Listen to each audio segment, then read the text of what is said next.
Всем мир! Видео 4. Следующее, что необходимо кузнецу-оружейнику обязательно, это муфельная печь и пирометр. Пирометра достаточно с диапазоном температур до 1000 градусов. Высокотемпературные пирометры дорогие, и для низкотемпературной ковки они не очень нужны. Они пригодятся только для изготовления дамасков. Пирометр в первые несколько лет занятий ковкой придется использовать при каждом ковочном цикле, чтобы глаза привыкли к температуре. Плюс он очень пригодится для экспериментов с ковочными диапазонами. С опытом он используется, конечно, реже, но все-таки достаточно часто, через каждые 10-20 циклов, поскольку взгляд от долгой работы замыливается. И вообще пирометр очень полезная вещь в кузнице. Муфельная печь необходима для подбора режимов при закалке. Можно, конечно, калить на глаз и будет не хуже, а иногда даже лучше, но это потребует опыта, которого у новичка нет. К тому же без муфеля невозможно проводить контролируемые эксперименты для получения того самого опыта, поэтому печь должна быть, хотя бы одна. Самая оптимальная печь с внутренним покрытием из белого жаростойкого материала с установленным ПИТ-регулятором с максимальной температурой 1300 градусов. У меня, например, есть старая печь Снолл, которую я модернизировал, установив на нее ПИТ-регулятор. ПИТ-регулятор необходим с функцией программирования для контролируемого набора температуры и для проведения отжигов по графику, чтобы не стоять над печью часами. Внутри печи есть площадка, на которой надо установить держатель для клинков. Для этого я использую обрезок обычной трубы. В ней выбран паз для того, чтобы установить клинок в вертикальном положении для более равномерного нагрева. Термопара у меня расположена в максимальной близости к клинку. Обычно я закаливаю по одному клинку, а для контроля времени использую секундомер. Да, так, конечно, тратится много времени, но получается гораздо более стабильный результат, чем при закалке партиями, как на стандартном производстве. Работает эта печь относительно надежно, и облицовка с нее не сыпется, в отличие от печей, облицованных плиткой. Однако есть минус, что если перегорят тены из тоненьких проволочек, которые находятся внутри облицовки, то печь можно будет выкинуть, она не ремонтно пригодна. Камеру печи желательно иметь подлиннее и поуже.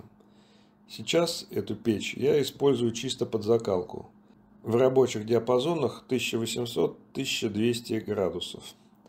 Вначале в ней я делал также отпуск и отжиг, но это было очень неудобно, поскольку для отпуска ее приходится охлаждать, а при длительном отжиге термопары сильно изнашиваются, и их приходится часто менять, а печь заново калибровать. Поэтому я собрал себе вторую печь отдельно для отжига. Видео по ее сборке есть на канале. Печь получилась очень хорошая, но очень тяжелая.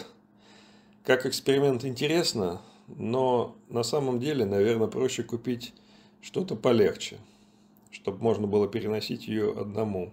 Но зато ее можно легко разобрать и собрать за несколько часов. Все очень удобно расположено. Абсолютно простая электрическая схема. В этой же печи я делаю еще и отпуск. Со второй печью стало гораздо удобнее и быстрее. Для отпуска можно использовать обычную духовку. 250 градусов более чем хватает. Третья печь совсем не обязательная. У меня она выполняет вспомогательную функцию во время ступенчатой закалки. Муфельная печь, как обещано производителем, рассчитана на 1150 градусов. Размер камеры 230 на 320, высотой 90. Ссылки я оставлю в описании, чтобы случайно такую не купить. Имеет плюс в том, что у нее очень компактная камера, и за счет этого она очень быстро нагревается. Также она очень легкая и дешевая. Но плюсы на этом заканчиваются. Минусов очень много. Больше 1000 градусов печь не держит, облицовка начинает трескаться и сыпаться. Тены находятся наверху, а не по бокам, и их легко повредить, вынимая клинок. Также при таком расположении они не дают равномерный нагрев.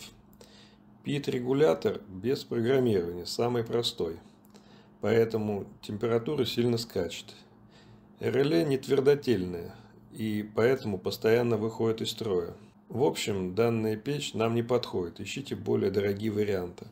Ну и ко всем печам в любом случае нужна емкость для масла. Чем она будет больше, тем стабильнее. У меня емкость на 10 литров, под ней стоит плита, для того, чтобы подогревать масло до нужной температуры. Итак, подытожим. Кузнецу обязательно нужна хотя бы одна печь для экспериментов. С внутренним покрытием не из керамических плиток, с программируемым пит-регулятором и твердотельным реле, с запасом по максимальной температуре до 1250 градусов. Размеры камеры желательно минимальные, 15 на 15 см, но длину хотелось бы 40-50 см. Тены должны быть расположены с боков и легко заменяться. Если найдете что-то подобное, сообщите мне, а то пока идеальной печи я не нашел. И не забудьте также, что пирометр вам очень пригодится.